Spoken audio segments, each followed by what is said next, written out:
brought to you by Hyundai, with quality that lets them offer America's best warranty, 10 years, 100,000 miles. By Oppenheimer Funds, the right way to invest. And by Advance Auto Parts, for the best parts. We're ready in advance.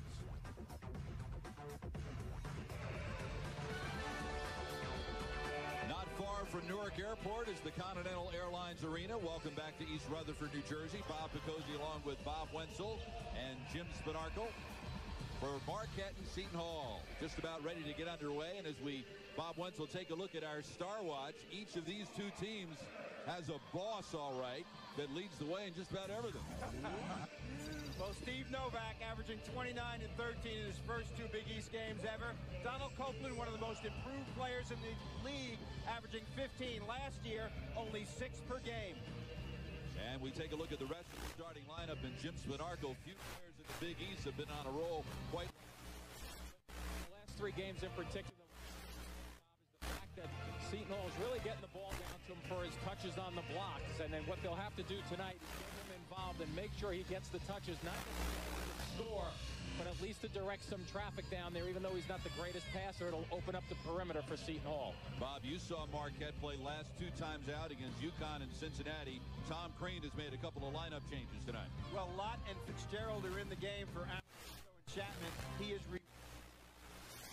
practice. And Louis Orr, of course, in his 5th year at Seton Hall, 71 and 61. A great player like our partner Jim Spanarkel in college. Louis at Syracuse, and Spanarkel, a great All-American at Duke University. Who was recruited by Bob Wenzel, I might point out. Has done quite a job in his coaching job at the collegiate level, and he took Marquette to the Final Four in 2003, where they lost in the semifinals to Kansas. But Bob, you recruited Mr. Spanarkel out of Jersey City, right? No doubt about it. Go to Duke. He was the Rookie of the Year, was the MVP of the ACC tournament, All-American, drafted in the 1st round. Jim, were you as uncoachable as Bob told me you were? Absolutely. That was my trademark. Well, I gave him a lesson in life, though, when they brought up to Jersey City to recruit me, though. We had a couple of laughs. My parents, by the way, are watching. Say hello to you. There you go. There you go. Jumping center will be Marcus Kuzan and Jameel Lott. Ray Perone will throw the ball up. He's working with Tim Higgins and Mike Kitson. We are underway, and the tap is controlled by the Pirates. Good non-call right away. You don't want to get players getting immediate fouls like this. Novak, the star player, number 21 for Marquette. Keep an eye on him. And Jim, at 6'9", Fitzgerald getting the initial assignment on 5'10", Donald Copeland. Yeah, and one of the things here is that you watch for the pressure up front. Seton Hall has to make good decisions, especially because it's always helped from Marquette's perspective. They slide in.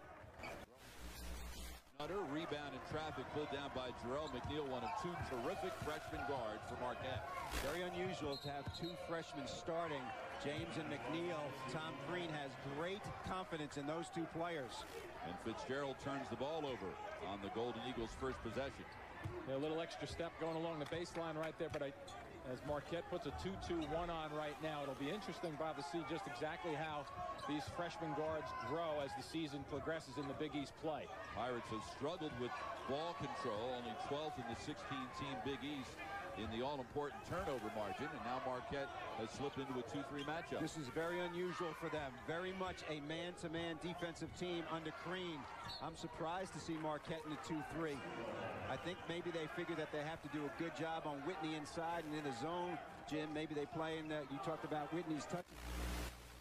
Yeah, and I think Seton Hall was ready for it, though. Speaking to their coaching staff beforehand, they would not be surprised to see a little of this zone to force it out. Keep in mind, against St. John's, Seton Hall took a lot of bad shots early on in the first half. With the shot clock at 2, Copeland passes the ball. That wasn't a very good idea, and a turnover for the Pirates. Well, Copeland's a guy who averaged 6 points a game last year. An opportunity meeting hard work here. This is an awful looking situation there, huh? Spanarkel shot a few of those like that when he was a player. Marquette 1-1 in the league, beat UConn, stunned UConn, took control early, and lost at home to Cincinnati. Baseline drive, no good by McNeil. Rebound Whitney, last touch by Marquette. Jim mentioned the guards for Marquette. You know, 2 freshman guards. They've played 2 Big East games, but both of them were at the Bradley Center in Milwaukee. 16,000 cheering for them.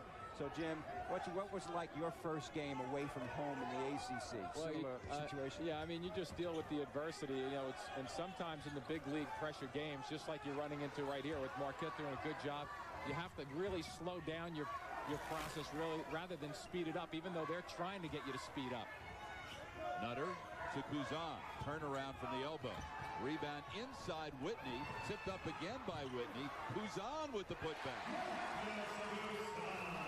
Stick-to-itiveness on the boards. And at the other end, Fitzgerald will be called for the charge. Second turnover for him and the first foul of the night.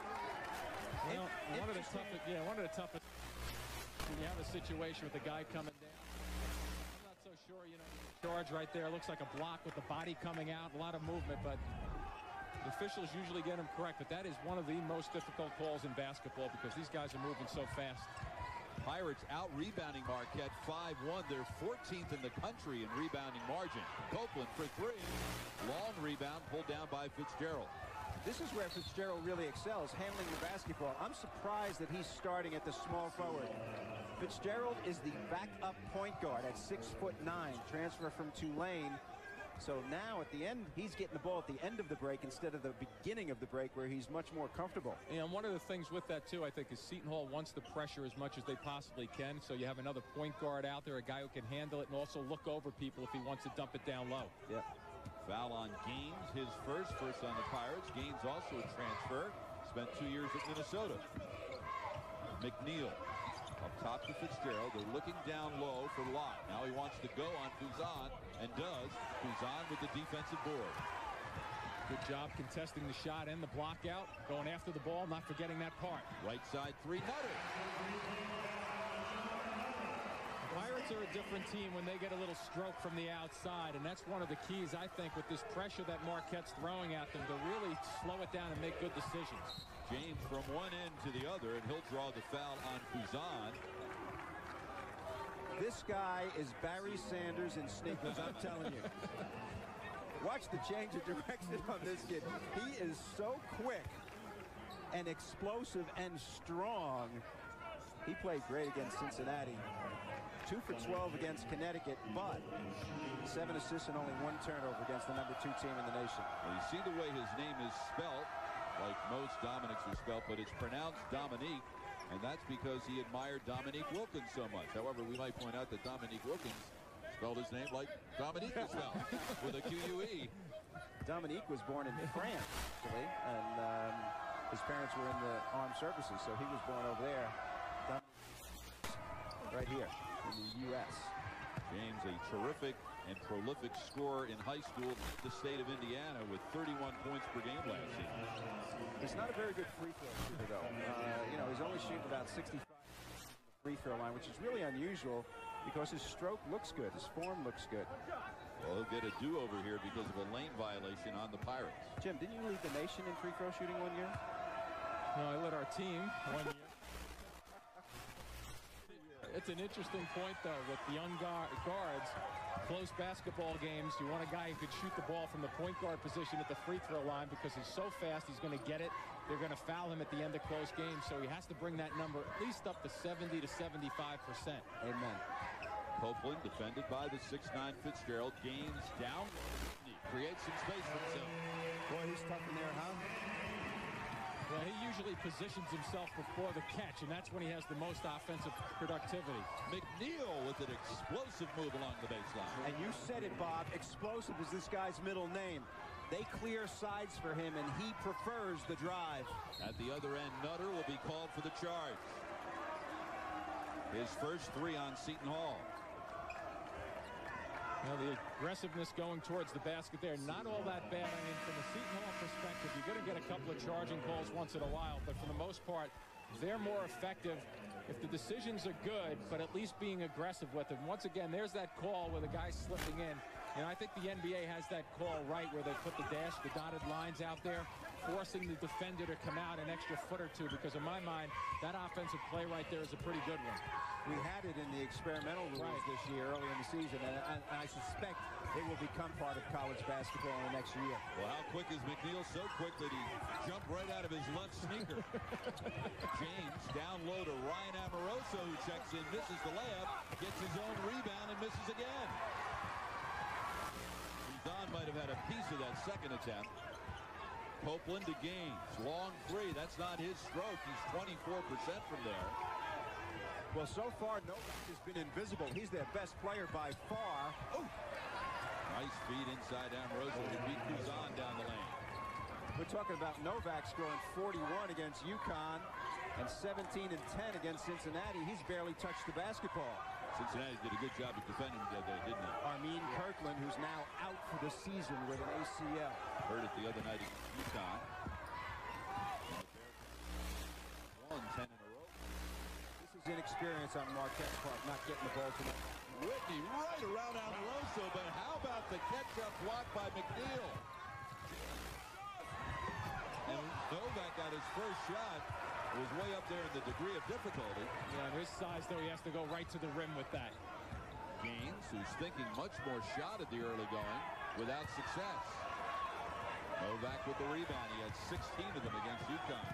Fitzgerald. Nice. We're getting a lot of fast breaks. We finally get a conversion by Amoroso. One of the concerns for the make mistakes and allow transition.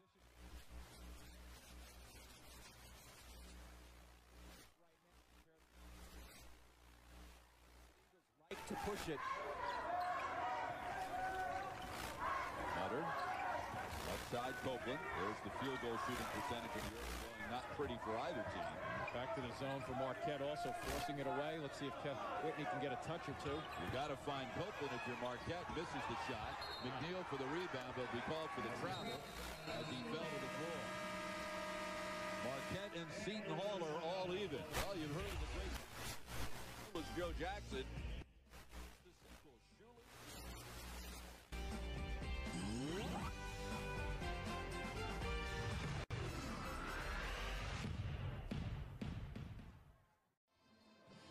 Teams will be 2-1 in the Big East at the end of the night. Bob Wenzel, Steve Novak, only one field goal attempt in the first 6 minutes and 19 seconds. That's not the game plan. That spells disaster for Marquette.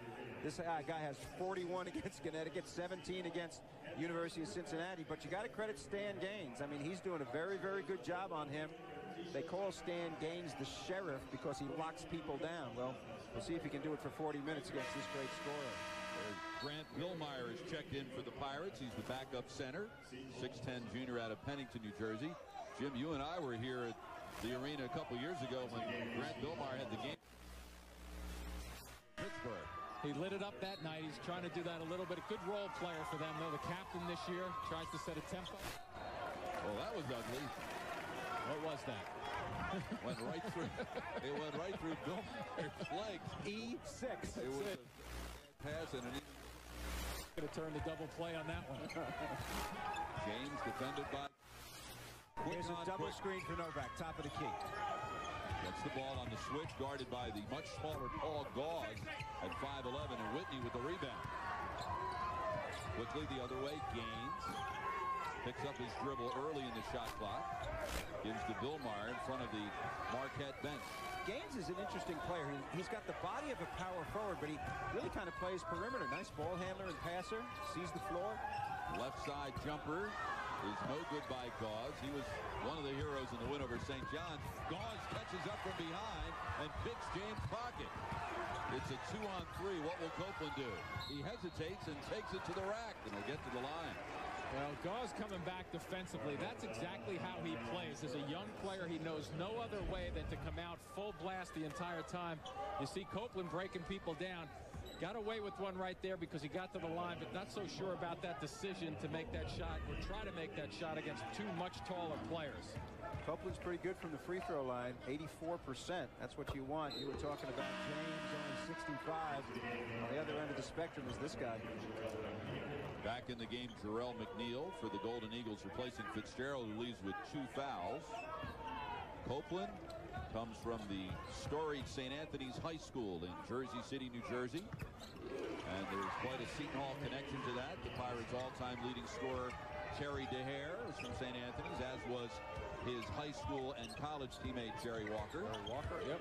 And Danny Hurley, now the coach at St. Benedict's, who played for his dad, Bob, who's still the coach at St. Anthony's. Of course, Dan's brother, Bob, a great player at Duke.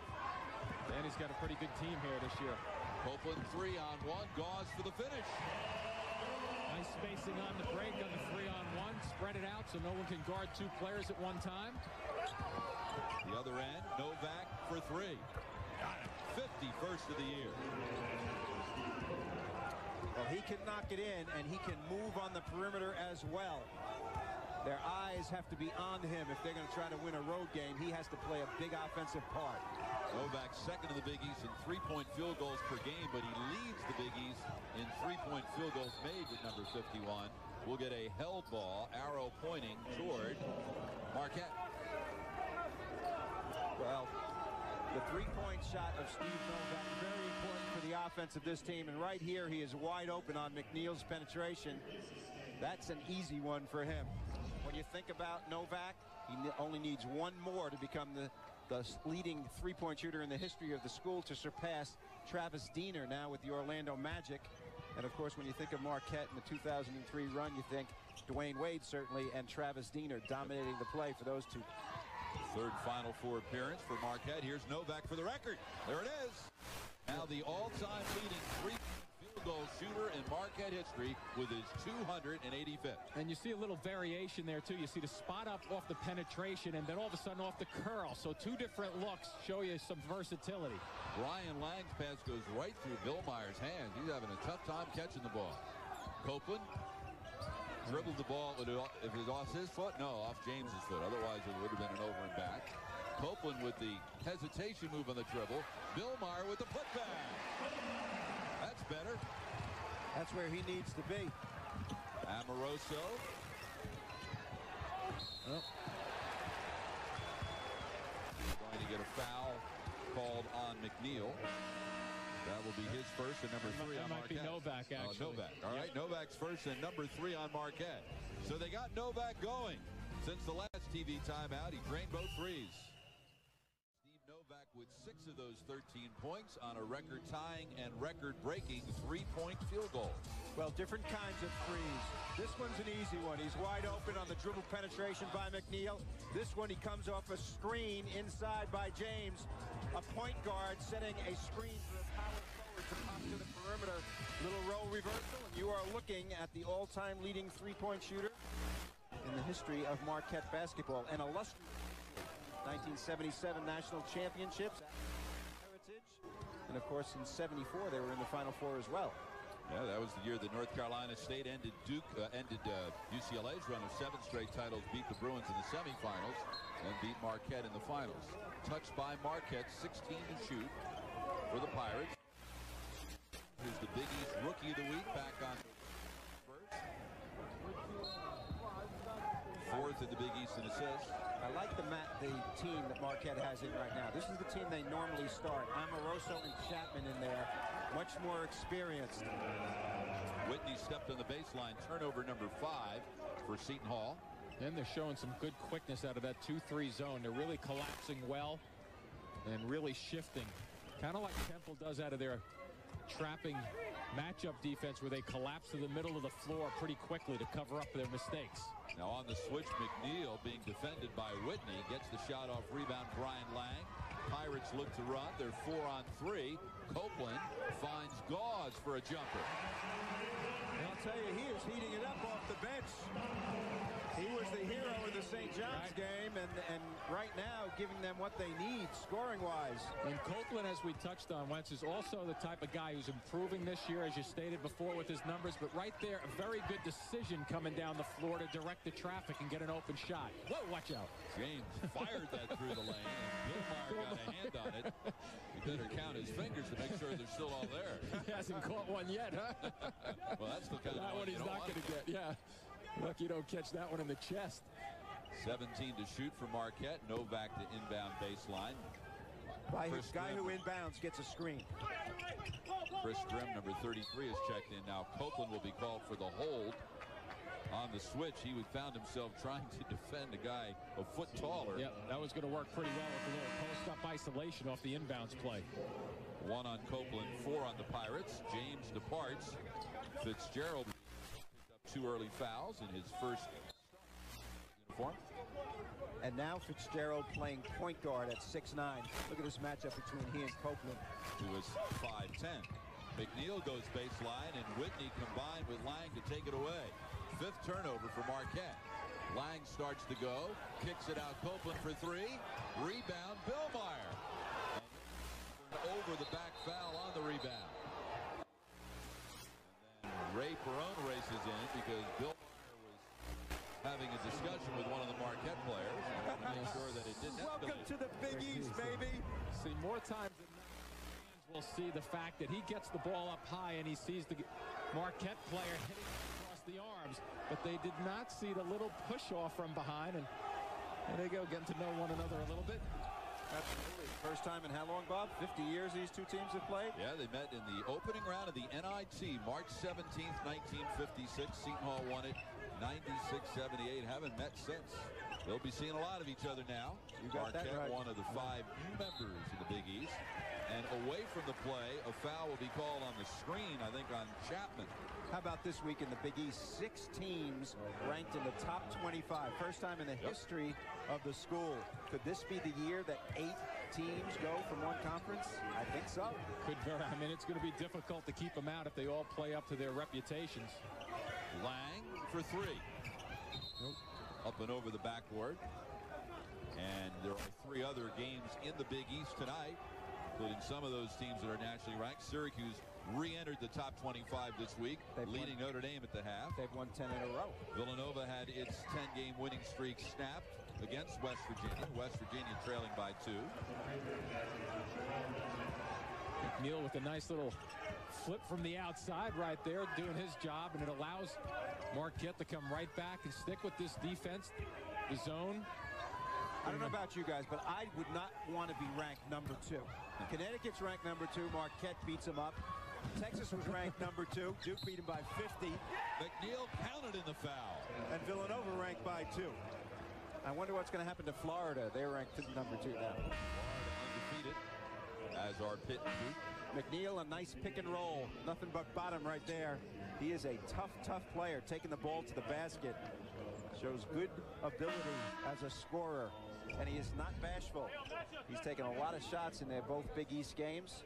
Had 19 against UConn and 16 against Cincinnati. He took 21 shots in that game. You know, you mentioned the Duke-Texas game. I came over to watch that game. J.J. Redick can shoot the ball a little, can he? Yeah. I don't know about you.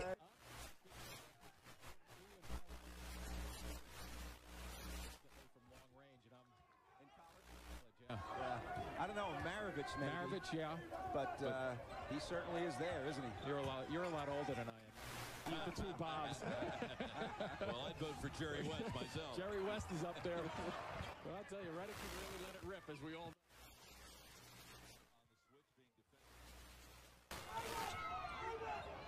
Now back up top to Fitzgerald, who will run the show with James on the bench. Seton Hall does not pressure a lot. They try to stay in front of their man, play position kind of defense. And another foul called on setting the screen. This one on Grimm. Grimm is a wide body, Bob. He doesn't play that much, but the emphasis, of course, by Tom Crean is getting screens for Novak. And so far, 2 offensive fouls in that regard.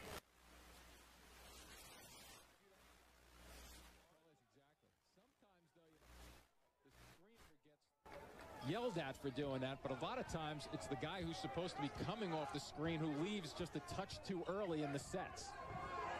Marquette by 3 as we hit the 8-minute mark.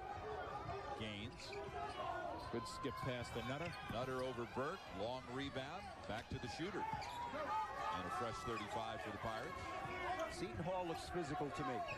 Even though the big guys don't do a lot, all 240, 250, taking up space in there. Pass by Billmeyer deflected. Still 20 on the shot clock. Gaines right side, Copeland, ball fake, it's by Amoroso. How did that not stay in? And worth mentioning that Whitney's not really touching the ball too often against that zone. Guy who's been scoring 3 straight 20-point games.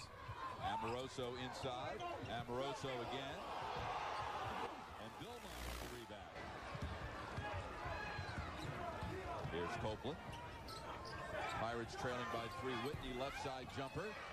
And the rebound, Jarrell McNeil. And that's exactly what happens when a big guy doesn't touch the ball that frequently. As soon as he gets it there from about, 12 feet away or so, the first instinct is to shoot the basketball. Hey, I'd be anxious, too, if I was him. 20 a game the last 3 games.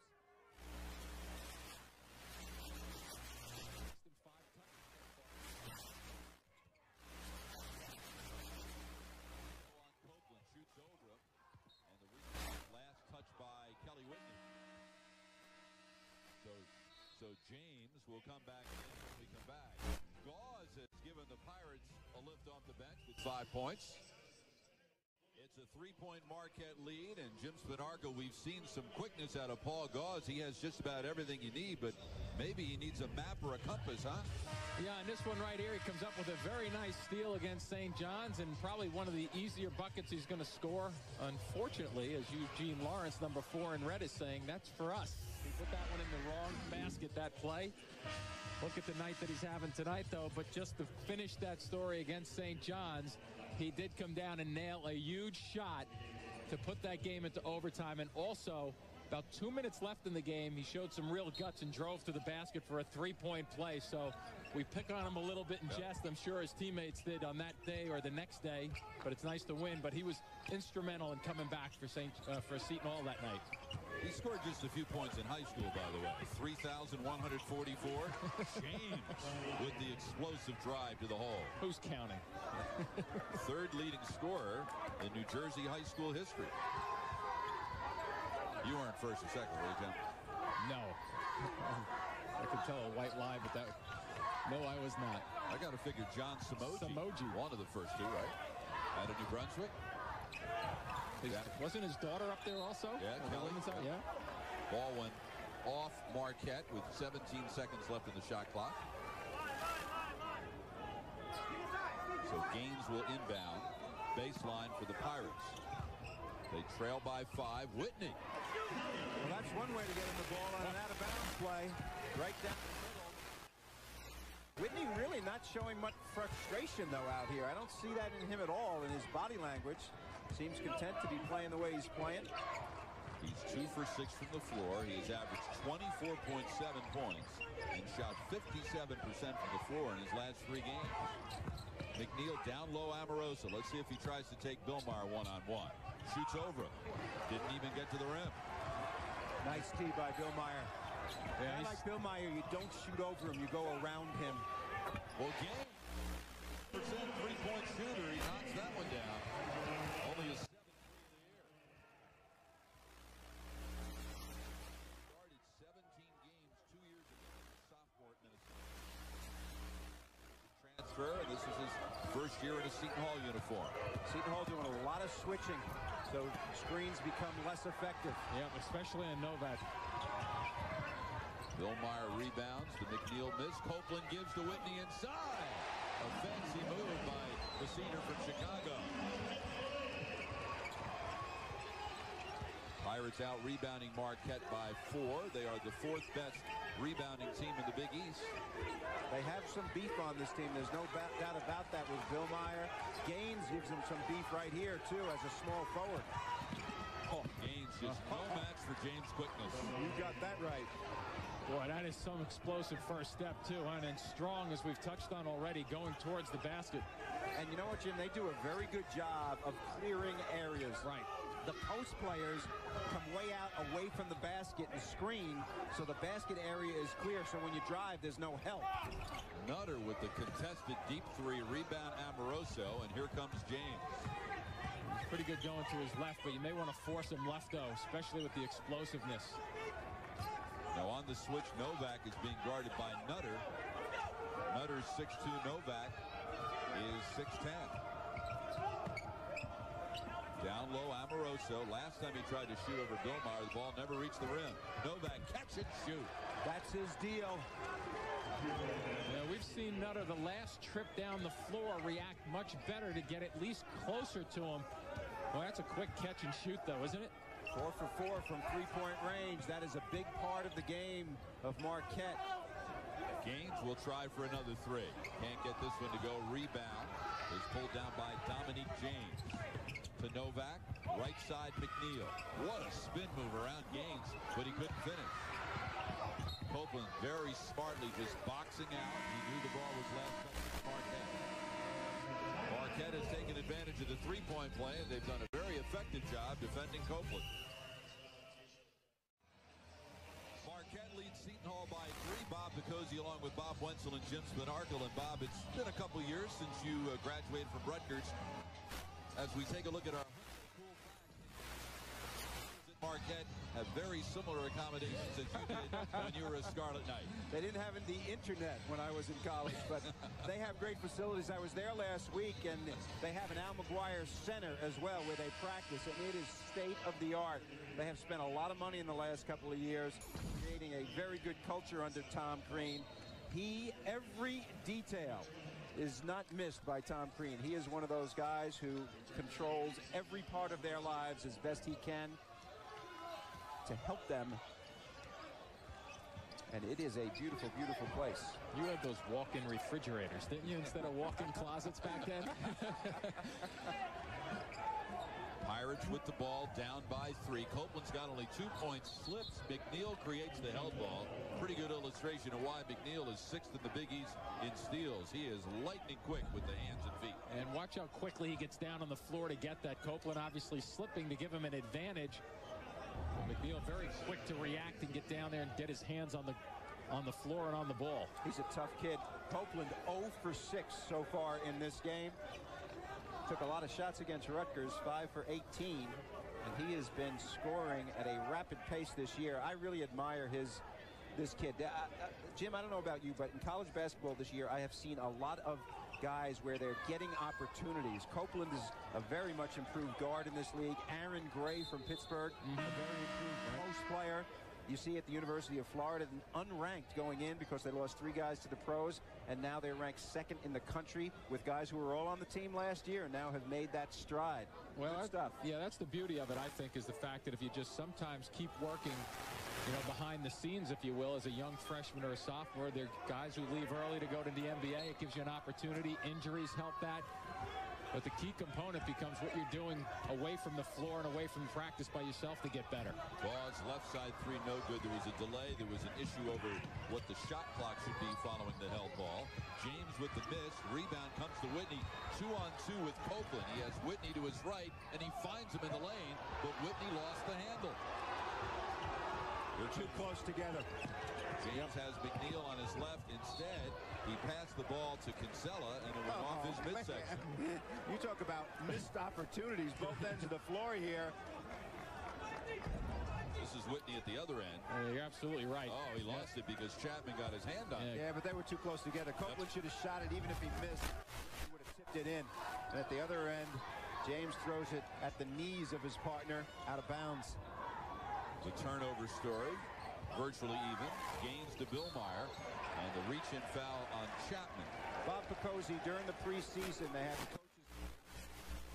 These teams look 12th and 15th in the league.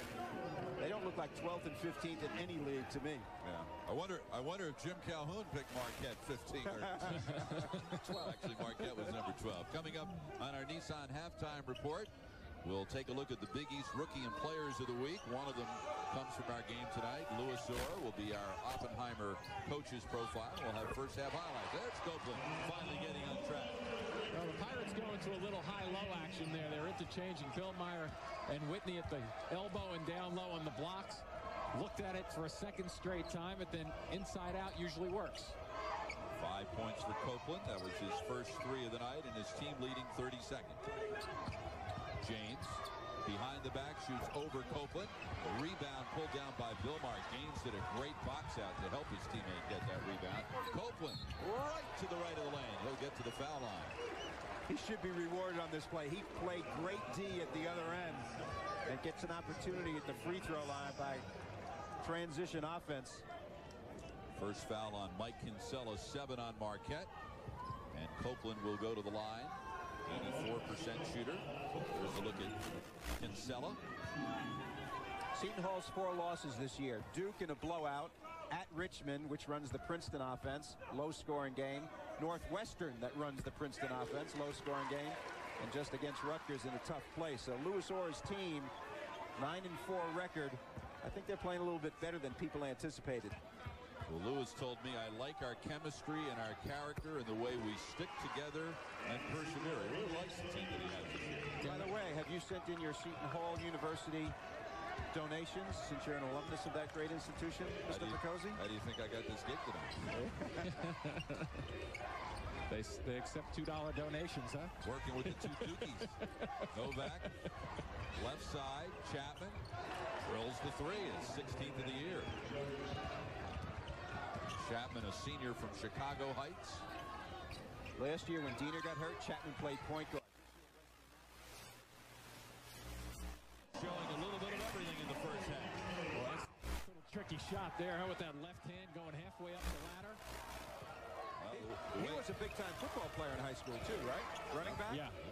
The way he wasn't a big player, but he was a big-time player. He's a little guy. The way he's playing, fellas, he's going to take some minutes away from Cutter and Lang. The steal by Gauze, and the foul will be called on which 22? On McNeil. Yeah, that's a terrific slip in there, anticipating the passing lane, showing you a little bit of the speed of Gauze defensively there. You know, some guys are fast and they don't use it, and he seems to be the type that does use it. We've seen quickness at the offensive end, and right here, the great anticipation, as you mentioned. And actually slipping through there that's how fast he is. He actually went after that ball with his inside hand, which you're supposed to go after with your left. That's how fast he is. 5 for 6 from the free throw line in his freshman year. Can't get this one to fall.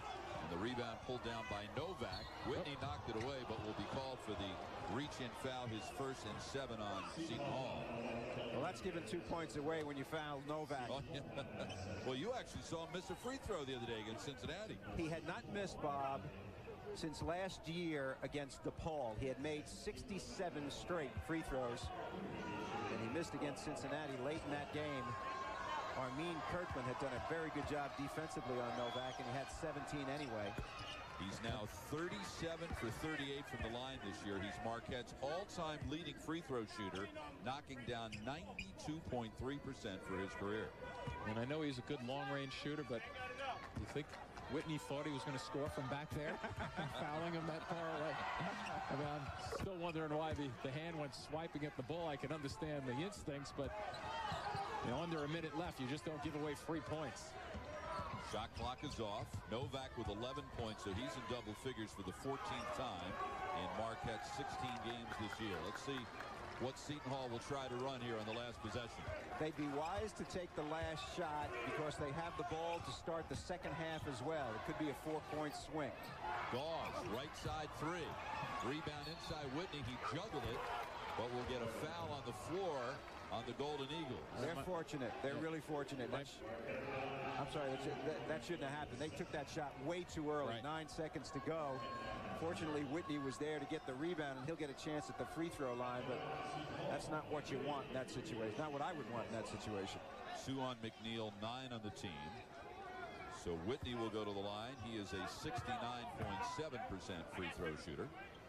And Marquette will have another chance with almost 8 seconds left. Sometimes that zone can bait you into the first shot, too, that you get a look, and you forget about the situation coming down the stretch. But with 7.9, there is an eternity. You know, 5, 6, maybe 7 dribbles, depending on how quickly you're going up the floor. You probably, guys like James don't need that many dribbles to get it down the floor. So there are plenty of time to get a good shot right here. Substitution Nutter will replace Whitney to get some more quickness in there. Bill Myers coming back. Well, wait a minute now. That's because they put Fitzgerald in the game as a guard. So Louis Orr saw a guard come in. He put another guard in. Yeah, probably why take a chance, too, with Whitney out there in the last few seconds to pick up a needless foul. So it'll be Copeland on James. James kicks to the right. Missed the shot. Rebound Nutter, and that'll do it. Seton Hall did not shoot very well in the first half, but they managed to claw their way back to a 1-point lead at halftime. A big first half for Paul Gauze off the bench. He's got 11 points. That's already a career high. It's 32-31 Pirates.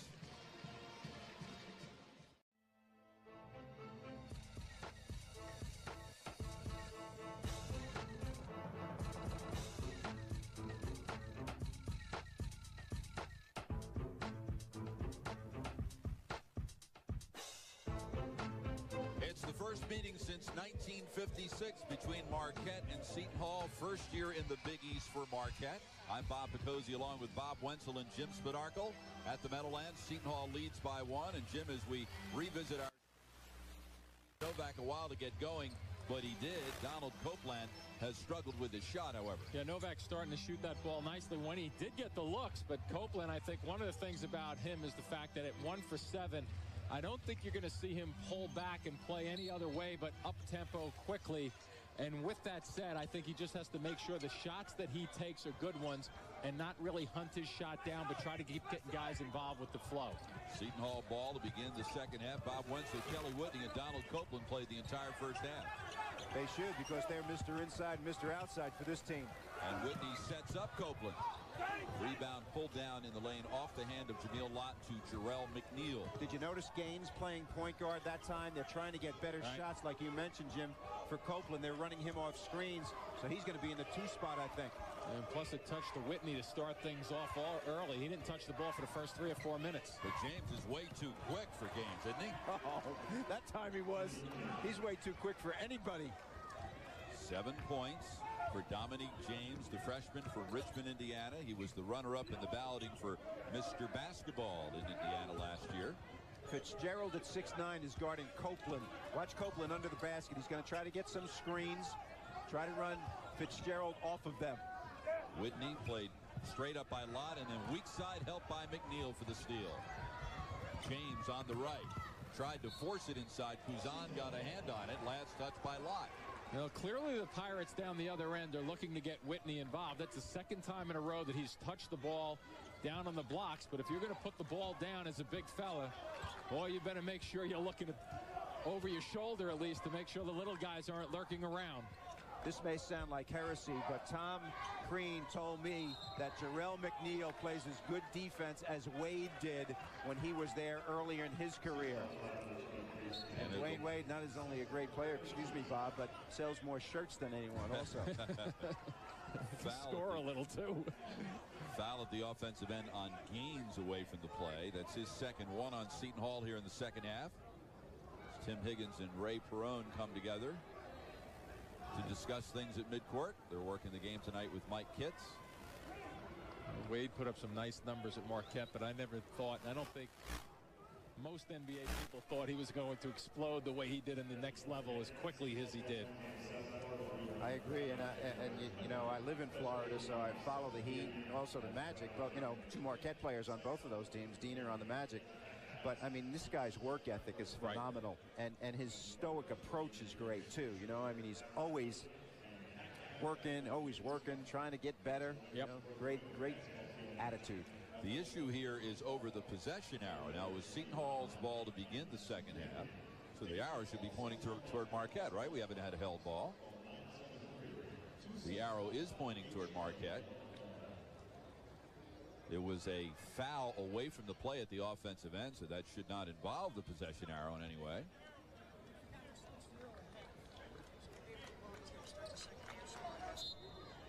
So they forgot to switch the arrow to begin the half. So Marquette's going to get 2 in a row here, says Mike Kitts. Thank you for that explanation. I was going to blame it on Mike that he didn't switch the arrow. All right, so it doesn't affect this possession because Marquette gets the ball after the Seton Hall foul. But they will get it on the next 2 arrows. Right. All right. The hold on Copeland on the perimeter, his second, and 2 on the Pirates. I'll tell you, strange things happen in this building. I mean, you know, guys, people shooting at the wrong end. Yeah. Which, by the way, Jim, you told me happened twice in that game. It sure did. Twice in the same game. I really like shooting at the other team's basket because you're not heavily guarded. Right. My percentages go up dramatically. Oh, by James.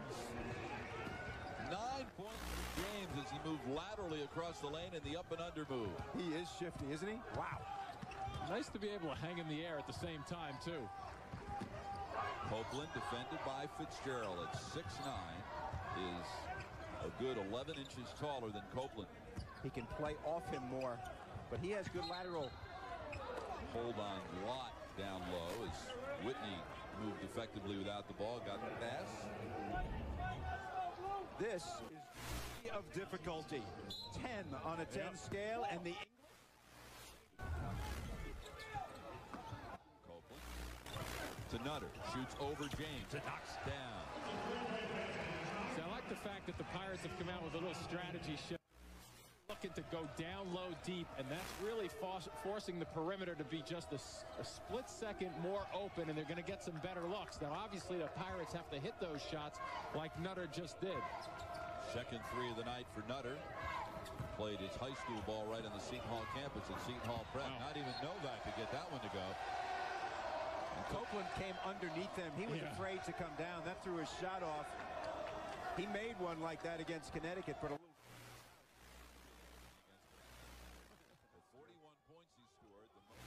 Ever scored by a player in his Big East debut. And who were the guys that he beat, do you know? Allen Iverson and Troy Murphy. There you go. They had 30.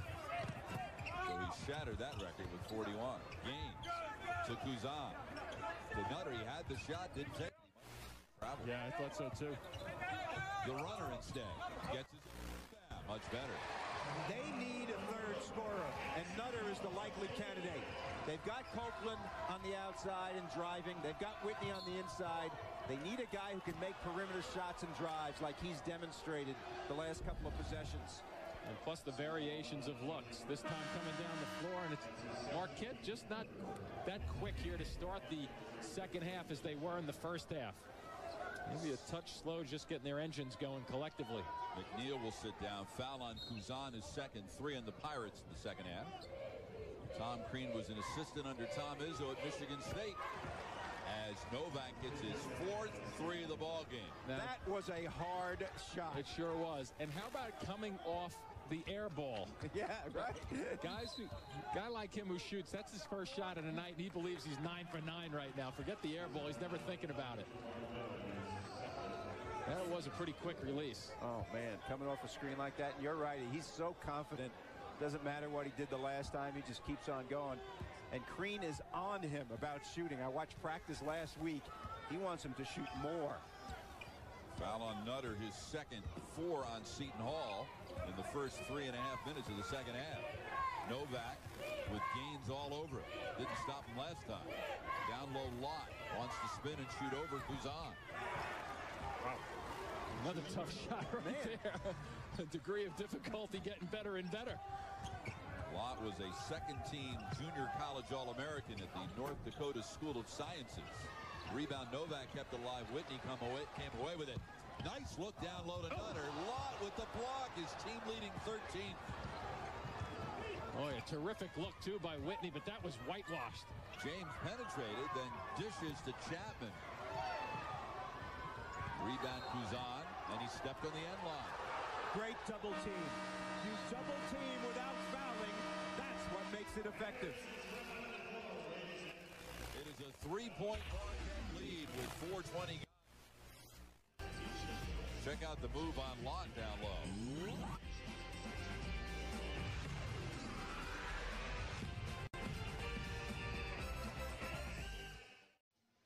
Three-point Marquette lead with his last basket. Steve Novak has moved into a tie for 22nd place on the all-time Marquette scoring list with that fella. Longtime NBA veteran Jim McElvain, who now is the analyst for Marquette games on the radio. Did you ever play with him, too? No, he's a little younger than I am. He's 1 point to pass him. Novak, 14 points in this game. 4 for 5 from three-point range. He's got 4 boards. Both of these teams did a good job at halftime. Seton Hall said, we got to get a conscious effort to get Whitney the ball inside. Novak, same thing from Marquette's viewpoint. This time the ball goes inside to Fitzgerald, and Whitney will be called for his second personal foul. Seton Hall getting into early team foul trouble in the second half. That's already 5 on the Pirates with only 4:22 gone. And a breakdown defensively right there for the Pirates. Anytime you have a defending your own basket underneath, you always want to get the ball going away from the basket. That time Fitzgerald with a little bit of a slip, and he was kind of just basically wide open on the cut. Some mental lapses for Seton Hall in the second half. They've had 4 turnovers. They're 2 for 6 from the field. So they were up 1, and that's how you get down 3 quickly. Fitzgerald is now 10 of 15 from the free throw line in his first season in a Marquette uniform. Averaged 4 points per game 2 years ago as a freshman at Tulane. Nutter playing the point, at least on this possession, as they continue to play Copeland off the ball. Right, Bob. That's exactly what they're trying to do. They figure that that's going to get Copeland more looks, but so far it hasn't. The size of Fitzgerald could be a factor on that, too, not allowing him to get the shots off. Indeed. Copeland had nowhere to go there, but he wisely threw it off of Novak and out of bounds. 12 seconds to shoot for the Pirates. Gaines will inbound, goes to Billmeyer. So this is where I think the difference has to, you have to give the ball to Copeland out there and let him go by the bigger guy. Tried to draw the contact, didn't get the foul. Rebound Novak. James goes right by Nutter and Whitney, didn't finish. Lott with the putback, and he will draw the foul on Billmeyer. Lott has been impressive in his minutes, really getting after it, running from one end to the other. Duke and Maryland later. That's a tough one for Duke. Maryland got beat by Miami in their own gym already this year. And Florida, number 2 ranked team in the country, doing great. Memphis, very, very strong. Yeah, aren't they? You know, Indiana putting together some good numbers early this year also. So it's going to be a fun year of college basketball. It's great time of year when the conference games begin too. Yeah. DJ White's gone now for the season. Remember, he was injured early on, and now he is gone. Michigan State has been in a funk, losing at Wisconsin and at Illinois, but now they look like they're doing a little bit of damage at home. Well, you fellas mentioned there are 6 Big East teams in the top 25, also 5 from the ACC and 5 from the Big Ten, including 2 in the top 10, with Illinois staying at 6 despite its first loss last week to Iowa. Now Indiana jumping to number 8. Pretty soon there's only going to be 3 leagues: the East, the Midwest, and the West. Winner take all, of course. A hold in the post will be called on Lott, his second, only 2 on Marquette here in the second half. He's aggressive. I like this guy. He runs from one basket to another, stays in the central part of the floor, and is very, very aggressive. Down to Copeland, goes around the Billmeyer screen. Now on the switch picked up by Novak. They left Billmeyer alone. Can't hit the shot. Chapman way up in the air for the rebound. McNeil tried to go around Billmeyer. Good ball rotation results in the open look for James. Yeah, you see the beauty of putting the ball on the floor and going right at the basket. Billmeyer did a nice job of defending that from a Pirates standpoint. Marquette, though, very basic, testing the waters down low and then making the extra pass around the perimeter, and consequently you get a wide open shot. All because the ball was taken to the middle of the floor towards the basket. It is a 10-0 Marquette run that has opened up the team. It's 8 for the Golden Eagles. Lead of the night for Marquette and Bob Wenzel. Marquette is only 15th in the Big East in blocked shots. Their best shot blocker is that young man right there, Shamil Lott. And he does not play that much. 1 on the perimeter, and then he is aggressive on this play, causing action, and then 1 right here on the inside. Only plays about 10 minutes a game, but he is strong and tough in the paint. Right here, gets a little action against Whitney. That's a hard guy to guard. Making the most of his 3rd start of the season. Seton Hall ball. Marquette on a 10-0 run. Copeland defended by James. Nice. Low block Whitney. Mismatch inside and the foul. Terrific look by Copeland. There's that inside positioning once again by Whitney with the quick setup before the catch. He's very, very good at coming across the lane and establishing his position with the body, the lower body in particular. And Copeland looking over the top that time and delivering the goods. 3rd foul on Lott and 3 on Marquette this half. Good decision by Louis Orr, too, right there, coming out of that timeout. Making sure they get a look down low, get the ball to Whitney, and Louis Orr very happy with the results.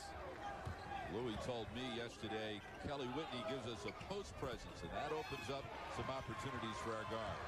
He's also a pretty good rebounder. Yeah, look at a big fella getting down there. A little trout. Oh! Well, James will learn that it's great to block shots, but you don't need to send it into the other team's bench. When you're 5'10", you do. You don't get many chances to do this. Like a volleyball player. In our playing days, if we had one chance in our lifetime to do that, that's what I would do with it too. Look like Karch Karai at the Olympics. On the left, Gaines. They'll give him that open look. This time he knocks it down. 5 points for the junior from Chicago. You notice how some guys are not comfortable catching it and shooting it right away. He just had an open shot, put the ball down on the floor to get a little rhythm and confidence. Good little lift on the jumper. Seton Hall has taken a Marquette punch with his 10-0 run. Let's see if they can respond. Novak catch and shoot with Whitney flying at him. Loose on the floor. Wow. Held ball, and we know this will be Marquette's ball. What's up with Copeland? Let's take a look at Copeland right now, because he looks like he's in agony. Somebody may have fallen across the back of his legs, possibly. They're going to get the training staff out there quickly. Ray Pallone, the I didn't see for help. Bob, I didn't see exactly what happened. I just saw the upper part of his body, and he started to kind of writhe in pain. We'll take a look down low. I think it's either maybe the ankle getting pushed down quicker than what it really turns, possibly working its way up to the knee. We'll just wait this one out. Did you watch football this weekend? You remember the Cincinnati Bengals play? First play of the game, Yep. Their quarterback went down. Very similar kind of situation. Unintentional in both cases. Right.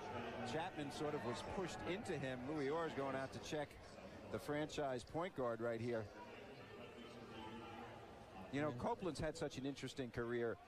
Played behind Barrett all those years. Yep. You know, Barrett was the second coming and a great, great point guard, and he couldn't get any minutes. And it's so admirable to see a guy like Copeland, you know, a part-time guy, only averaging 6 points a game, to come in this year, his senior season, and average 15 a game and being a main man like this. Absolutely, and that's why hopefully this injury is nothing more than a twist or a turn, because he is up and he's walking very carefully. What do they do personnel-wise here, Jim, with him out? Who plays where? Well, Nutter's up off the bench already on the sidelines, so Gauze and he'll probably be in the backcourt and stay with the three guys, the bigger guys that they have, play a little taller lineup right now. We haven't seen Gauze a lot in the second half at all. Hasn't been doing much. He was their ignition in the first half. Very much the energizer bunny. Now, we saw early in the second half Seton Hall consciously playing Copeland off the ball to try to get him more shot opportunities. We've seen Nutter play the point on a possession or two. Also Gaines. Boy, the Pirates fell asleep on that inbound. Chapman with the layup.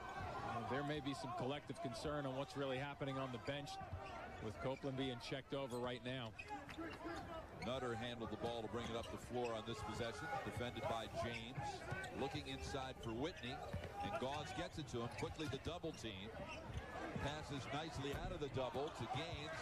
Rebound Whitney inside. Now that was an unusual call. That's called throwing the ball in somebody's face when you have it on offense. Pretty good effort, though, by Whitney to take this ball on the baseline and then gets the rebound. Watch the ball come out in his body. What are you thinking? Maybe a little offensive there, possibly? Yeah, I think so. Twice. Foul on Novak, his second and 2 on the team. It's illegal to hit your opponent with the ball. Nutter with his third 3 of the ball game. And that 8-point Marquette lead has been trimmed to 2. Home court advantage. Comfortable shooting here. As I mentioned earlier, I think he's the third scorer for this team that must step up. Chapman comes back, and Novak gets the rebound. He was falling out of bounds, so he just heaved it to a teammate, and James will reset the offense. Now, he's being guarded by Whitney. Let's see if he beats him off the bounce, because Whitney can't match his quickness. He penetrates, tried to go to the baseline, and it's last touch by Marquette. The only problem for James there is that Billmeyer is standing right behind him, so he knew he could not dribble through. As we take a look at Copeland, and they're checking over the left ankle, I believe, and hopefully he'll be all right.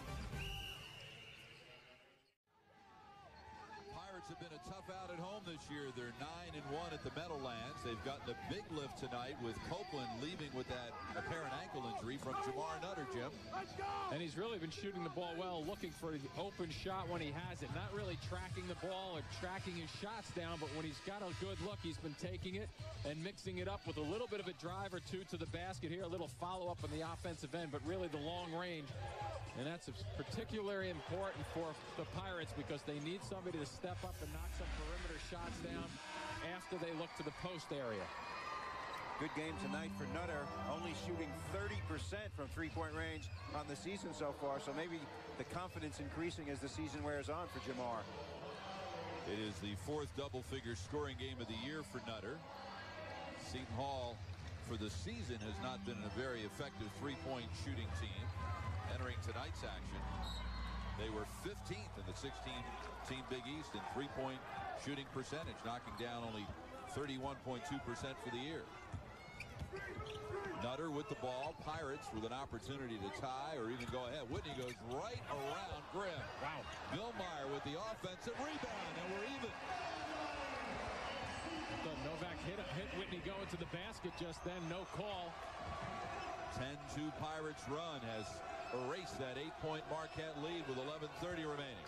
So we are calling Whitney's name out a whole lot more in the first 10 minutes here in the second half compared to the first 10 minutes of this game early on. They've really made a concerted effort getting him the ball after halftime.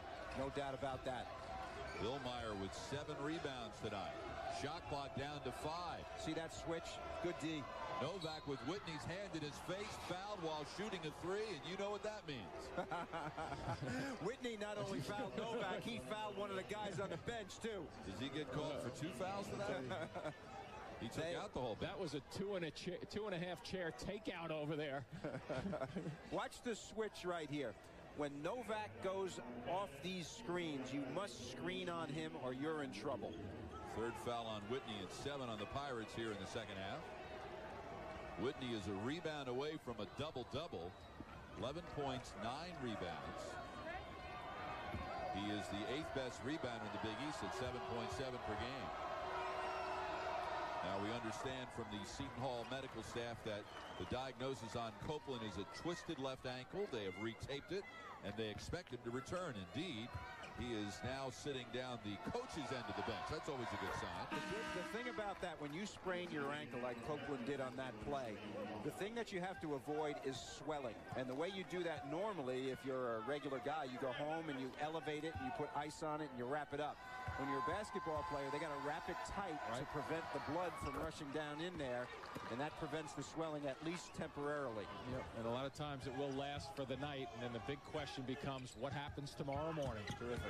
Pirates got a little bit of a break there, guys, because they don't play again until next Tuesday when they visit Villanova. So an unusual 5-day break. You don't get many of those once you hit the conference season. With those free throws, Novak indeed has passed Jim McElvain. He's moved into 22nd place on the all-time scoring list. Nutter with his 4th 3 of the night.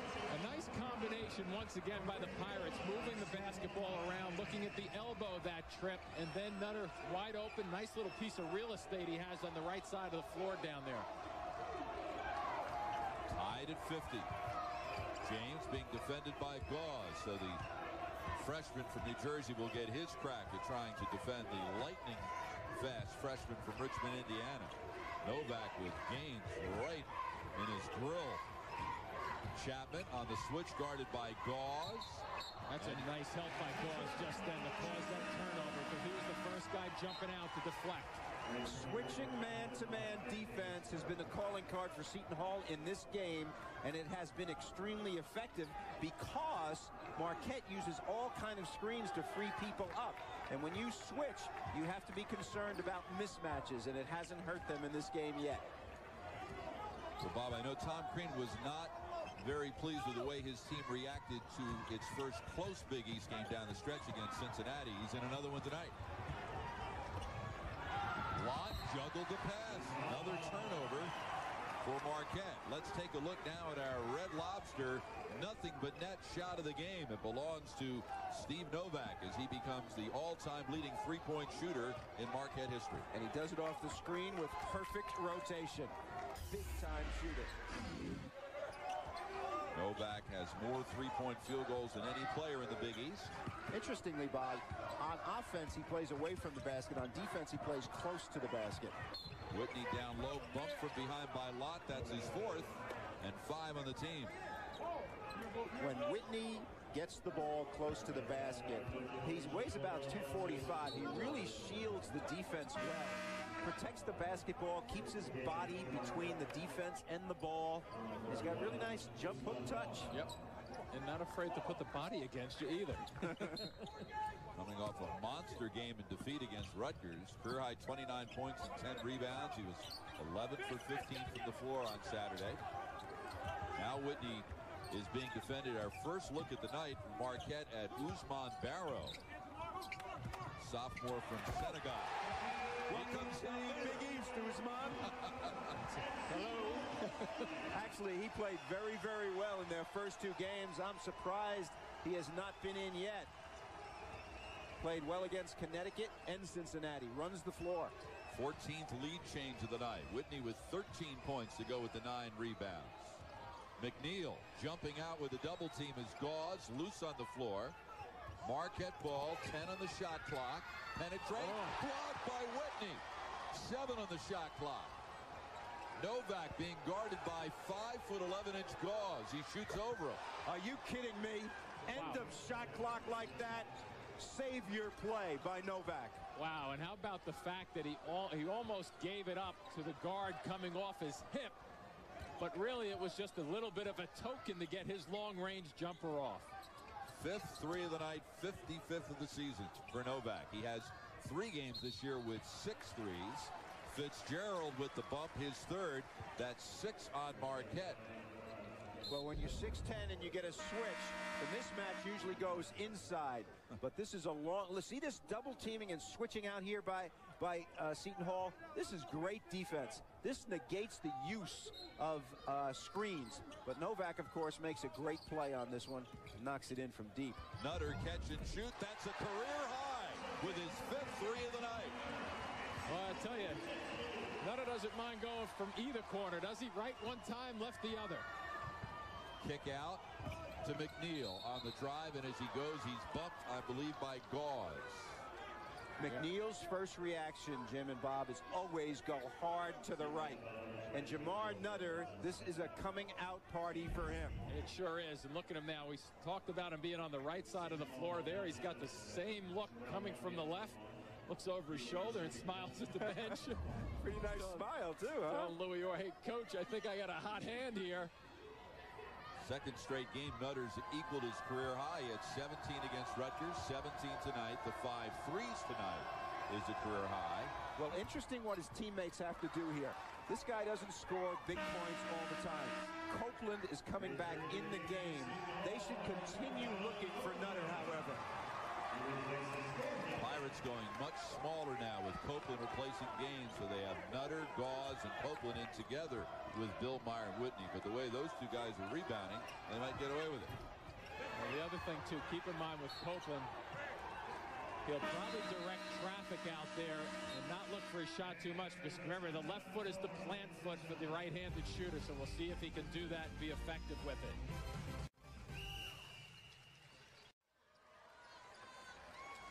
Seton Hall playing at home for the 8th time in a 9-game stretch has opened up a 1-point lead over Marquette. It's been a huge performance for Kelly Whitney. This is his only block shot of the night, but it was a big one. Let's take a look at our defensive player of the game, brought to you by Cooper Tires. Don't give up a thing. And Bob Wenzel, he is Kelly Whitney. Well, he certainly isn't giving much on his end of the floor. 9 rebounds, 13 points in this game. Patrolling the paint, not giving any easy shots to Marquette in the second half here. Whitney 2 years ago, Bob, as a sophomore, was an honorable mention All Big East player. Might have taken a step backwards last year as a junior. Copeland, 7 points, 1 of 9 shooting. Back in the game after that ankle injury. Look to Bill Meyer. They'll let him have all the shots he wants from there. Yeah, Copeland looked okay in that attempt to go backdoor just then. Gauze on the right. Bill Meyer lobs it down low, and getting a hand on it from behind was Barrow. You generally don't see the defender get away with that, and you don't see the offensive guy get away with an extra step either too often. Well, McNeil's quick, but he's not that quick. 14th turnover for Marquette. If you're allowed to switch your pivot feet, that's not guardable. Tom Crean, great job there. Has been to the NCAA and the NIT as the coach there. Of course, when he was on the Michigan State staff under Tom Izzo, they went to the Final Four in 1999. That was Tom Crean's last year as a member of the Michigan State staff. They lost to Duke in the semifinals down in St. Petersburg. 2003 Final Four. Copeland and the foul on James. Ankle looks pretty good to me. Sure does in terms of getting off and planting. Take a look again at the injury down the other end with Copeland, number 10 in white. Left leg gets caught underneath Chapman there for a moment. Boy, writhing in pain, but fortunately for him, they tended to him pretty quickly and got him back on the court. Just mentioned Bob Wenzel, I mean, planted pretty well and went up in the air pretty nicely for that. He really did. I don't think he's going to feel it until tomorrow. Yeah. He looks like 100% right now. And then, of course, after the game, they'll get as much ice on that and get his leg elevated to prevent the swelling. First foul on James. Number 7 on Marquette. Credit to Dr. Gregory Gallick, the team physician, who did a nice job getting Copeland back in the game in a hurry. And like all players, he's limping a little at the defensive end, but then you're okay at the offensive end. Barrow down low, switches hands nicely. I'll tell you, he played well in the 2 games in their first 2 games at home at the Bradley Center. For some reason, Crean did not have him in the game at all. He's played well. Young man did not play high school basketball because he was a foreign student, and because kind of a rules snafu was deemed ineligible at Chicago Julian High School. Gauze with the tough catch of the high pass. Billmeyer down low. Up top, Nutter. Can he make it 6? Rebound, Barrow is all over the place. That was a good catch by Gauze. You're right, Bob. That ball, I thought that ball was going out of bounds. Good quick step by McNeil in traffic. Tipped up once by Barrow. On the floor. Nice move by Gauze to avoid the held ball. Bodies everywhere. Copeland goes behind the back. Down low, Nutter lays it up, and he'll get to the line. I wonder if it's going to be basket interference. Well, nobody's officiating. It was on the way up. That could have been a foul and a made basket, right, if it was basket interference, but I believe the ball was on its way up. Seton Hall has really been more aggressive than Marquette in the last 4 or 5 minutes at both ends of the floor. This is the best they've looked all night offensively in terms of their rhythm. And this guy is a main part of that. He sure is. And that's a good point, because in their first game here against St. John's, they scored 15 points in the first half. And really, I was shaking my head saying there's no way they're going to come back in the second half. And just like they're doing now, they gave up a little bit of a lead to Marquette. They're fighting back, and they're showing some collective guts right now as a team, working pretty hard to get back in this and obviously take a little bit of a lead now. Foul on Novak, his third 8 on the team. With those 2 free throws, Nutter has now established a new career high with 19 points. Well, what Marquette needs to do here is counter the switches on all their screens. Novak guarded. See that switch? Yep. Every time there's a screen, there's a switch. Fitzgerald with the miss. Novak the rebound in traffic. Boy, he uses his body nicely. Yeah, sure did on the offensive glass. And maybe to add to your point also, just to go towards the basket, put the ball on the floor a little bit and start challenging rather than settling for outside shots. And the guys who can do that in this game right now, McNeil is the best at that. James not in the game presently. Down low, Whitney called for the travel. Just a little anxious right there by Whitney. He was pushed off the block a little bit further. Usually he catches the ball in the paint, does his work before he gets the ball, right? See how he's pushed off the block here a little bit? That makes him a little less effective. Turnover number 14 for Seton Hall. Fitzgerald. Novak catch and shoot again. Rebound inside Barrow. And he's going to be fouled. I believe it would be, who are they going to say got him? Copeland blocked the shot. I think it's going to be Nutter from the other side, though. Well, Ousmane Barrow, as you mentioned, from Dakar, Senegal, did not play high school basketball, so you would expect him to be a little rough around the edges. But his enthusiasm for the game and his hard work and practice, I saw them practice twice. He really gets after it. Not educated about the game yet, but Long arms, plays bigger than his height. Fourth foul on Nutter, 9 on Seton Hall. Barrow, a 60% free throw shooter, knocks down the first one. So Nutter will lead to 4 personals, and he's replaced by Bill Meyer. Well, interesting decision right here by Louis Orr. Nutter is playing so well, I would not leave him out long. You know, there's only 5 minutes to go in the game. Keep him in and get a lead, and if he fouls out, then use your other guards to handle the basketball. He's been their best offensive weapon. Whitney had the rebound taken away by Novak following the missed free throw. Fitzgerald. Oh, he pushed off. Oh, they got called for the travel. They could have called him for the push-off with the left hand, too. Yeah, I think you'll see Louis Orr play this by minute almost. Well, or he could go offense-defense. Yeah. Right here you see the travel and the foul. They call the travel. He could go offense-defense right here, which is one possibility. But Nutter was so hot. You hate to take a guy out like that just because he's got 4 fouls. Some guys play well with fouls. Gaines being defended by Dwight Burke. We saw him briefly in the first half. Copeland shot blocked by Burke. Held ball. And this time the arrow pointing towards Seton Hall. 18 seconds left in the shot clock. Burke, a freshman from Brooklyn. Bill Meyer up top. Gauze, ball fake. Now you can't complete the pass, that pass from that angle. Gauze with a missed shot. Barrow is all over the place. He almost stole that ball, then almost blocked that ball, then tipped the rebound. On the road, freshman point guard, first year in the Big East. Difficult situation right here for Marquette. That freshman point guard is 4th in the Big East in assists, and it's another 3 for Novak. Well, get it to the guys who are confident with experience. That's one of the things you can do as a young point guard is make sure you run the sets and get the right guys shooting the ball with confidence. Novak, the 4th time this year, he has made 6 threes in a game. None more apparent in need than this one. Comes off the screen, squares up, nothing but the bottom of the net. No switch that time, you noticed. Bill Meyer was guarding the screener. He couldn't be quick enough to get out there. 25 points for Novak. It's his 4th 20-point game this season. And he comes from Brown Deer. Does that sound like it's a town that has to be in Wisconsin or not? Brown Deer, Wisconsin. It's actually a suburb of Milwaukee, only about 15 to 20 miles from Milwaukee. We are at the Continental Airlines Arena in East Rutherford, New Jersey. Bob Picozzi along with Bob Wenzel and Jim Spanarkel. Marquette has a 2-point lead. The possession arrow belongs to the Golden Eagles. You saw the timeout situation.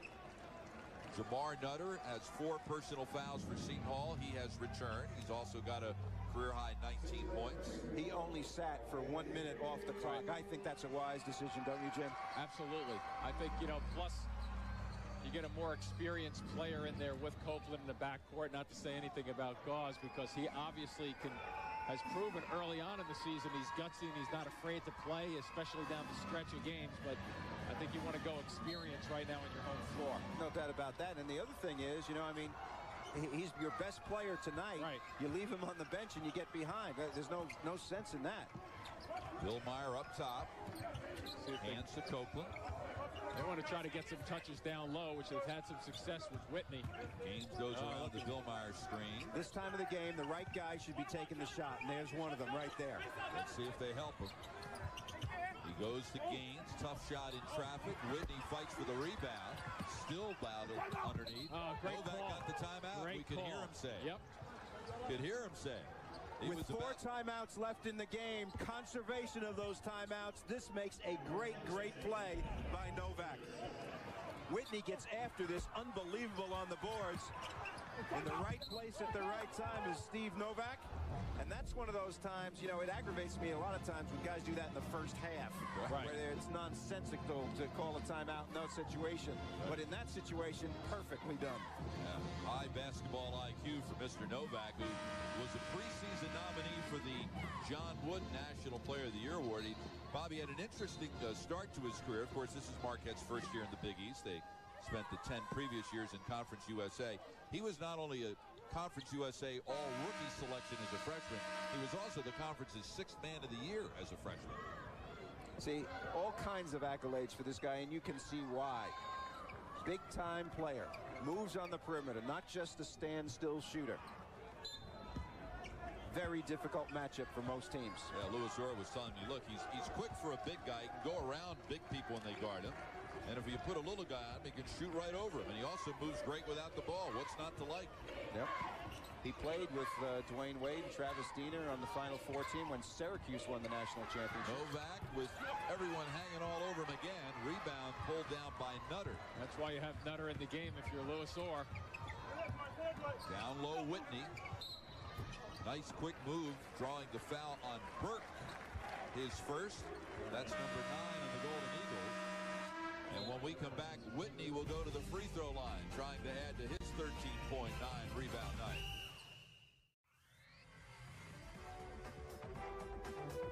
Tonight's game has been brought to you by Nissan and your Nissan dealer. By Cooper Tires, proud to be the official tire of the Big East Conference. Cooper Tires, don't give up a thing. And by Red Lobster. Choose 2 of your favorite jumbo shrimp dishes now at Red Lobster. Seton Hall has had great success over the years at Continental Airlines Arena. Should they win tonight's game, they would be exactly 100 games over 500 in the 25 years that they've called this place home. Kelly Whitney at the free throw line, can't get the first one to fall. With Louis Orr trailing by 2. 2 years ago, Louis Orr was the Big East Coach of the Year, or 3 seasons ago, when his team went to the NIT. Many felt they should have gone to the NCAA that year. Instead, they went the following year, trying to bounce back from a disappointing season a year ago, where the Pirates went just 12-16.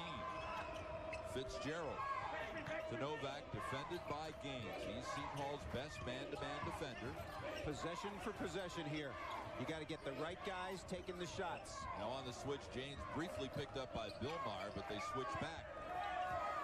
Shot clock at 10. So far well defended by Seton Hall. Now you're going to get down to 5, and you're going to look for a panic opportunity. Novak set the screen. McNeil. Ooh, Nutter might have got away with a swift foul. Long rebound, Fitzgerald for his own miss, and a fresh 35. With all the switching just then, Billmeyer ended up being the guy who was guarding Fitzgerald. Could not get out to him initially, and then could not block him out to go get the ball from that distance away.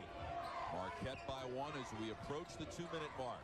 The thing with Marquette here, the best option for them is McNeil or Dominique James dribble drive, because right now, running their offense, the switching is taking them out of everything. Tom Crean gets a timeout with 12 seconds left on the shot clock and 2:03 left on the game clock. Let's take a look now at a game-changing performance brought to you by Pontiac. Steve Novak with one of his 6 3-pointers. Well, he is money from downtown. There's no doubt about that. And they now had the lead from that shot. So that changed the game dramatically. But the situation right here for Marquette is 12 seconds on the shot clock. They can't run anything. These are the times of the games where the guys who can dribble drive and make plays on their own come to the front. Louis Orr has done a remarkably good job from a strategy standpoint of switching all screens, and yet Novak has 25 anyway. You would think that he would be the likely guy to get a shot off.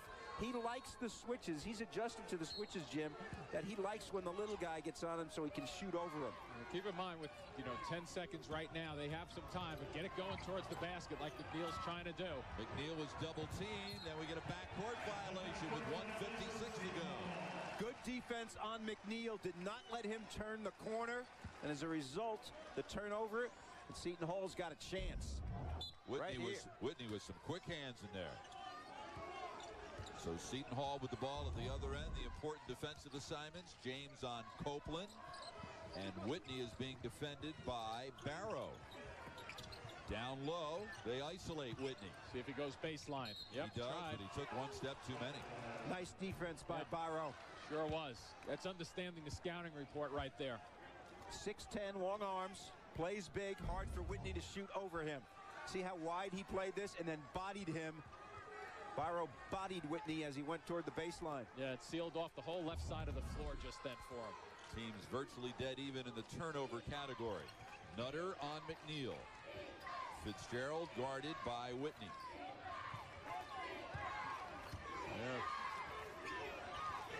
Sheriff Gaines is staying pretty close, isn't he? Doing a good job. Shot clock down to 10 again. Barrow sets the screen. Now on the switch, Billmeyer was on Novak, but he passed the ball. Great look inside to Barrow, who spins and lays it in. What a great play by the freshman. Unbelievable by James. Awesome pass, nice movement. And Lewisor wants timeout with 59 seconds left on the game clock, 32 seconds left on the shot clock with his club down by 3. James with a great setup inside to Barrow, and he finished very nicely, Jim. Well, that's the thing. I mean, when you patiently work the clock, and I thought that patience was the key just then. Don't get panicky on the road, especially. And if you can find the slip cut. But, I thought for a second that Novak was going to look for that shot with Billmeyer switching off on him also.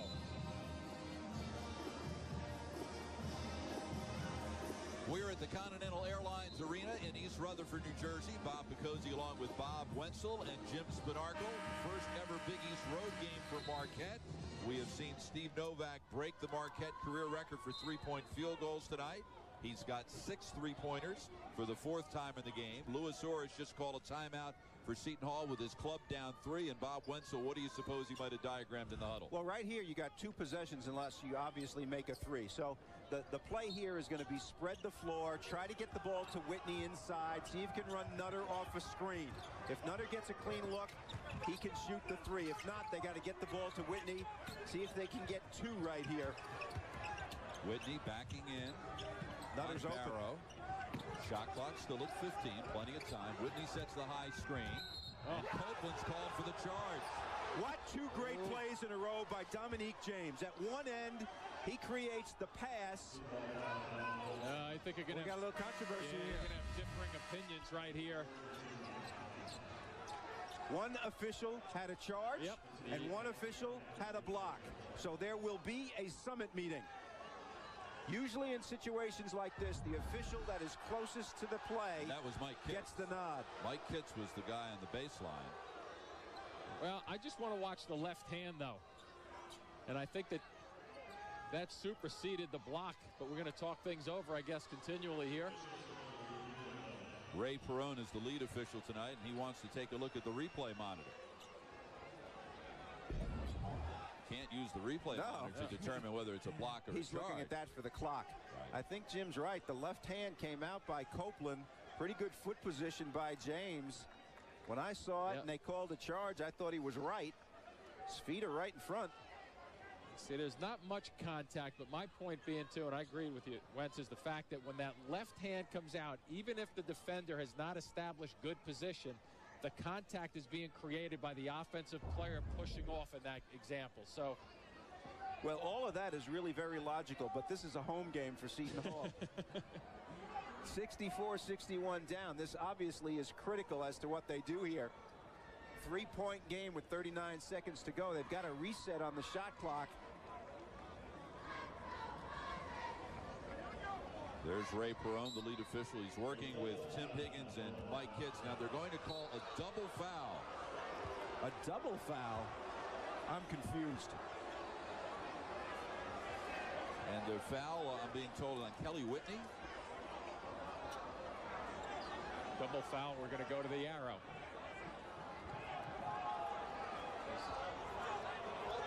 Yeah, looks like a double foul was called on both players involved with that play. It goes to the arrow. So the foul I have not seen that. Copeland and James, and the possession arrow belongs to Marquette. So 39.6 seconds left. We need these guys to negotiate a treaty in Iraq, because you don't call 2 fouls like that. I have never seen that. Yeah. Interesting enough. It's got to be a foul on one guy or the other. Can't be a foul on both guys. All right, Jim, how long do you wait here if you're Seton Hall before you foul? 4-second differential, shot clock, game clock. Well, you want to foul you want to foul James when he catches it, because right there, that's your choice. But do you want to do it in the backcourt? Why not? Novak will call time with 29 seconds left on the shot clock and 32 on the game clock. And it will be 1-1 on that particular play. Wow. Villanova. Bounce bouncing back from their first loss of the season at home to West Virginia the other day by beating Rutgers in overtime on the road. My theory, Bob, about being number 2 and not liking to be number 2 didn't pan out. Every time you're number 2, you get beat. Well, I had a chance to see that the other day, the Villanova-West Virginia game. And Villanova just shot the lights out from three-point range. And you know West Virginia, with their ability to shoot the three, that they're never really out of a game, and Villanova cooled off. Aren't they fun to watch, West Virginia? Oh, my goodness. Mike Nardi had hit 6 3-pointers in 7 attempts, but he won about 15 minutes in the second half without a point, and Allen Ray never scored in the second half. West Virginia eventually caught up. Career day for Joe Airbear, and as usual, big contributions from Gansey and Pittsnoggle. I had the pleasure of watching that last year in the NCAA when West Virginia went on their little run. I'll tell you, you didn't have the pleasures. Wake Forest. That's true. Good point. That was a fabulous game, though, that one. Well, you know, last year, keep this in mind, West Virginia was 7-7 in the league. Or 8-8, I guess. They were a Big East tournament and an even better NCAA tournament. There's the quick foul, as you suggested, Jim, but Nutter just fouled out. Should have had someone else do it. Well, at this point in the game, you can't worry about who's doing it. You know, you got to get that. They did get the right guy in terms of the numbers. Now, we got to know, looking at James, he's probably a guy who's pretty tough in the clutch. 1 for 2 tonight, and 65.6% for the year. That represents a career high 19 points for Jamar Nutter, who had a career high 5 3-point field goals. It's also the 10th foul on Seton Hall, so James will be shooting 2 instead of 1-1. Great point just then, too, because that should take a little bit of pressure off the shooter, especially a young player, with the fact going to the line that you know you have 2, rather than just hitting that 1-on-1 situation. And all he has to do is make 1 to make it a 2-possession game. James has made a tremendous impact in his freshman year at Marquette, named the Big East Rookie of the Week on November 21st. Also selected to the Great Alaska Shootout team. Of course, Marquette won that event, beating Eastern Washington, Oral Roberts, and in the championship game, South Carolina. Great way to start their season before they got into Big East play. Well, one Big East teams win the Alaska Shootout, and another Big East team, Connecticut, wins the Maui Classic. Another great game. James can't get the first one to go. So notice how he leaned back on that shot.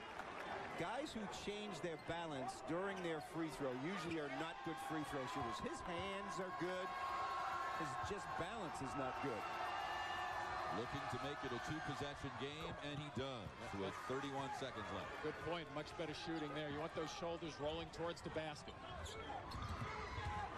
Seton Hall will have to score and score quickly. This is where having Nutter on the bench hurts them, obviously, with his shooting ability. Gauze, what was that intended for?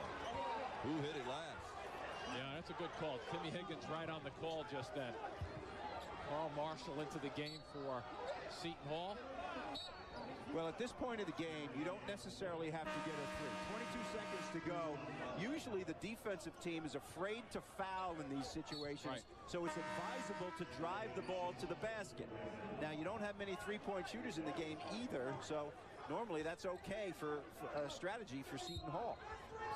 Well, their best 3-point shooter tonight was Nutter, and he's fouled out. Copeland ball fake, fires up the 3 and got it.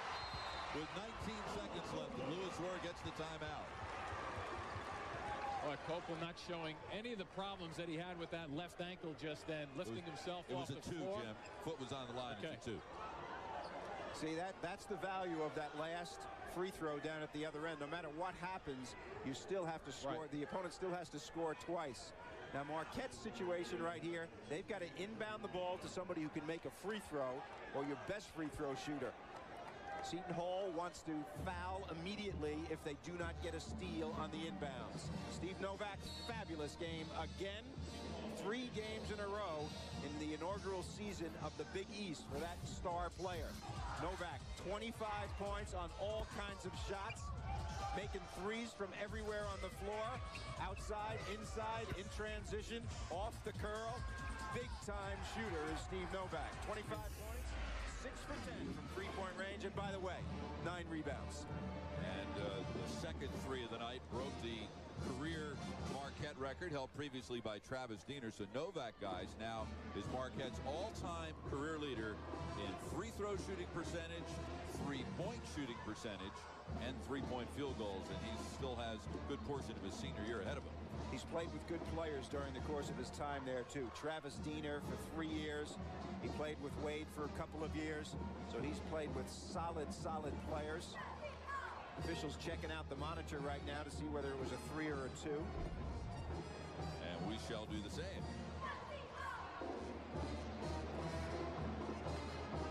I think the toe was on the line. Looks like it. You know, he faked James off his feet. All he had to do was throw out. He would have been at the line shooting 3. You got to create some space, though. James could have come down and blocked the shot if he didn't move off to the left a little bit. Pirates out of timeouts. So it will be Marquette ball, 19.6 seconds left. 6 seconds left. Marquette by 2. Seton Hall is 10-team foul, so any foul will result in 2 free throws. You know what I like about the college basketball rules with this? You don't have to throw a red flag out on the court when this happens. Right here, it's hard to tell. You know, it looks like the right foot is past it. But I was just going to ask the question, if we can't tell from this angle, how are they going to tell? It looks like they're going to call it a 2, huh? Yeah.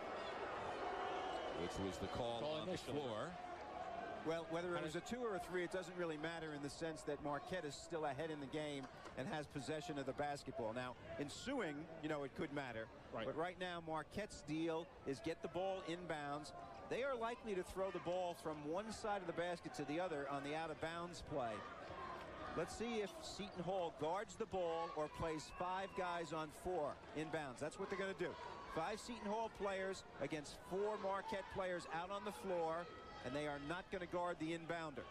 And they're going to put a double on Novak to keep the ball away from him. A guy who obviously shoots the ball very well. Because the initial thought that I would have was just lob it into a 6'9", 6'10" guy like him and let him go get it. They should play in front and back on him. And should Seton Hall not be successful in creating the steal, will we see them foul James? Oh, well, they got to foul whoever catches the ball. See, they would like to foul James, but they got to foul whoever catches the ball. They got to be careful right now that they're not going to look at the ball, too, because they can go right over the top here with a lob pass to enter the ball. Right, James. That's why I think they should go front and back on him rather than sideways. Squeeze him. Now he's allowed to run the baseline before he throws it in after the made basket. Is Louis Orr still debating whether or not that should have been a 2 or a 3 with Tim Higgins. Well, he's not going to win that. He's not going to win this fight. No. No. But what it does is it delays the situation, maybe creates a little offness in Marquette. James gets it inbound safely with a quick foul committed by Brian Lang. It will send Joe Chapman 77% from the free throw line. Yep. Interesting player is Joe Chapman. Last year when Travis Diener went down, it looked like they were going to the NCAA, and he went down and they went to the NIT. Chapman came in and played point guard. Early this season, Wes Matthews, the son of the great Wes Matthews, who played in the NBA for all those years, 9 years, he's really the starting 3-man on this team. So when he went down, Chapman came in and played the 3 spot. So great versatility and a senior. 7 for 9 for the season from the line. Looked kind of cool on that one, didn't he? Sure did. Nothing but net. Watch his form. Balance, good follow through. Back to the old adage right now. One more point, and you get a 2-possession game. Seton Hall with no timeouts left. Marquette with 1. Tom Crean will insert Barrow in the lineup should this free throw be good. And it is. And here comes Barrow for defensive purposes. So again, Seton Hall in the same situation now. Yep, without timeouts also, Bob. And Marquette is going to apply some full court pressure. Here's Copeland with 16 seconds left. On the switch, guarded by Barrow. Copeland shoots over him. Rebound comes out to Gauze. Can't get it to go with 7. Barrow gets the rebound, gives to McNeil, and Marquette is going to come away with a win in its first ever Big East road game. Nice outlet look there, too, to trigger the ball out of there and make sure no fouls and continue the game.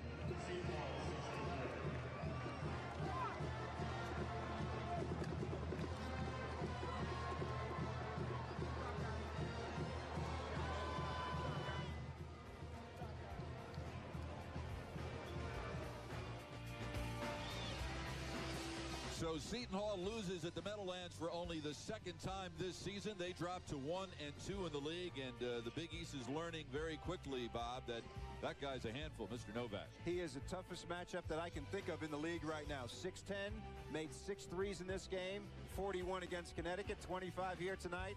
Big-time player and a good win for Marquette. And also showing some poise as a team coming down the stretch. Really delivered and very, very patient coming down the stretch, I thought.